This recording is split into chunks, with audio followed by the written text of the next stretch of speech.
For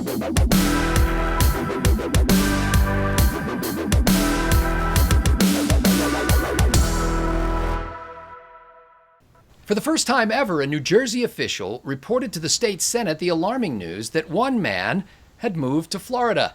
I'm Scott Ott with Bill Whittle and Stephen Green, and this is Right Angle. Well, men, perhaps nothing is more common than the migration of Jersey residents to the Sunshine State, but when David Tepper left, taking his hedge fund business with him, the state lost its wealthiest resident and hundreds of millions of dollars in annual tax revenues.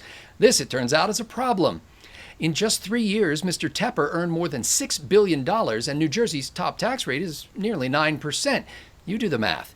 That tax rate has jumped more than 40% in the last 20 years.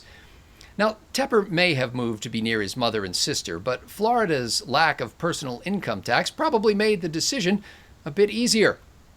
And Tepper is just a symptom of a spreading disease. In fact, the New York Times reports that, quote, with the top 1% of the population reaping the largest income gains, states with the highest tax rates on the rich are growing increasingly dependent upon a smaller group of super earners for tax revenue. New York, New Jersey, California, Connecticut, and Maryland, the top 1% of earners in these states pay a third or more of the state's total income taxes. Now, Bill Whittle, is the problem that we've become is the problem actually that we've become too dependent upon a handful of super wealthy individuals and companies, or that we've allowed a handful of people and companies to become super wealthy? Scotty, there is really so much wrong with this country right now, but I think you could certainly make the case that the number one problem is this addiction to spending. This idea that no matter what happens, we've got to take more and more and more from the working people out there so that these government bureaucrats can retire on $250,000 a year after serving as the junior assistant undersecretary of water for Fresno, California, you know. A 9% state income tax rate, I think that's what we have here in California. I know it's a big check to write. You know, 9% is the difference between a business succeeding and failing. When you have the corporate income tax out here and in other places, moving to Texas may be a big expense, but it may be the expense that saves your business from going under. I don't know of any businesses that run a whole lot more profit than 9%. When you throw in the fact that the employees have to pay that as well, you know, it's a no-brainer. The real problem with this, of course, is that this is the unspoken mystery of this. People go to places like Florida and Texas to get away from the ridiculous blue state model tax rate. And I know for a certain fact in Texas that when Californians move to Texas because the economy is booming and there's no income tax, the first thing they do when they get there as Texans is to start voting for higher taxes so that they can have more social programs. And this is enough to drive a thinking man to drink. Yeah. And Steve sometimes doesn't. I'll vouch for that. Yeah. You know, this is the ultimate stupidity, right? These are people that soil their campsite, and then the first thing they do looking for a new, clean place to live is to go ahead and soil it again. Yeah. And that's why I suppose the same thing is relatively true in New Jersey because I've seen Jersey Shore. However, Californians are despised throughout the entire West Coast. If you see a California tags in Oregon or Washington or Idaho, you know, keep moving. I may eventually retire to Idaho, but if I do, I'm going to have to do it like decompression, like coming up from the bends. I'll probably have to spend a year or two in Nevada, you know, kind of get the Nevada tags on there and maybe do Utah. And then, you know, the final step, I'll move over to Idaho because they can probably handle that. But Californians rightfully have that reputation, and the blue state model just doesn't work. So California's attitude is, well, all the businesses are leaving, so we have to raise the taxes so we can have the same or greater revenues since the businesses have gone. So, you know, what could possibly go wrong? Well, we have a bunch of you coming here pretty soon. Toyota's moved its California headquarters, which had been in California for 52 years. They're moving that just down the street here from where I am in McKinney, Texas. And I do think we should have a mandatory decompression, perhaps a probationary period of 3 years where we monitor your voting in every election, and they're all probationary ballots or provisional ballots. We don't count them unless you seem to have learned the lesson of Texan success. Now, is that hyperbole? Because I called that. I said once that you should open fire on anybody who looks like they're promoting going to go buy residential property in California, and people took me literally. Well, anything that involves firearms, we take literally here, but I'm not sure here in Texas we do much hyperbole. I don't even know what that means.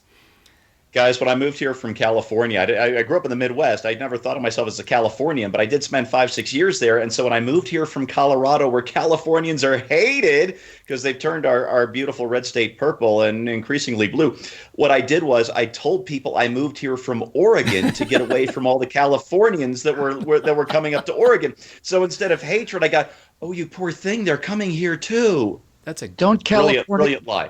Don't Californicate Oregon was a very popular bumper sticker for a while there. Well, Yes, Steve, we had a Colorado version too.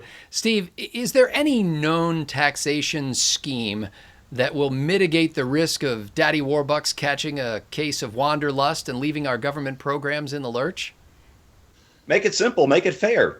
Really, that's all you have to do with taxes. And you know what? I said something back in 2002 or 2003. I can't remember what it was. And I was far from the only one who was saying this.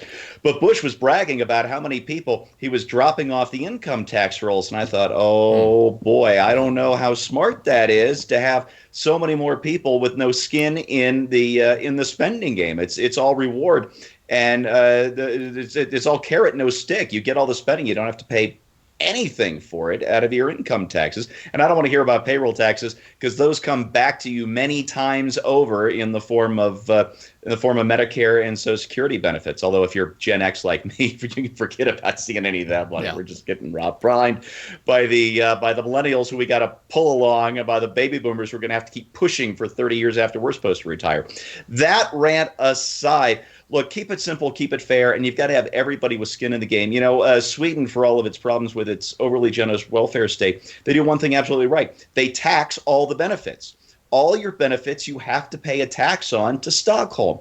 And we don't do that. I think we should consider that. Maybe not just have a maximum income tax lower than it is today, but some minimum income tax, 2, 3, 4%, just enough to give you skin in the game. And if you don't have an income other than benefits, we tax those at the same minimum rate. And maybe that awful 47% comment that Mitt Romney was caught making 4 years ago wouldn't be quite so true today.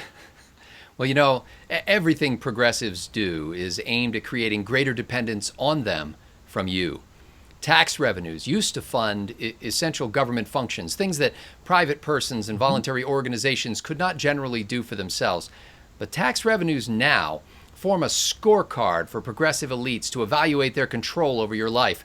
The tax code is really a behavior modification code, as if we're all patients in a sanitarium and the doctors are experimenting with ways to nullify our individuality and reduce our threat to the general populace. From the rubber room to the Ritalin to the lobotomy, you will comply. Government agents should be motivated to set the captives free. But in the twisted incentives of progressivism, the bureaucrat and politician actually grow greater in power when their programs are less effective. A working man who needs no food stamps is not a success, but a problem for progressive governance. A frugal company that funds its growth out of sales or private sector investment is not a triumph, but a failure of progressive governance.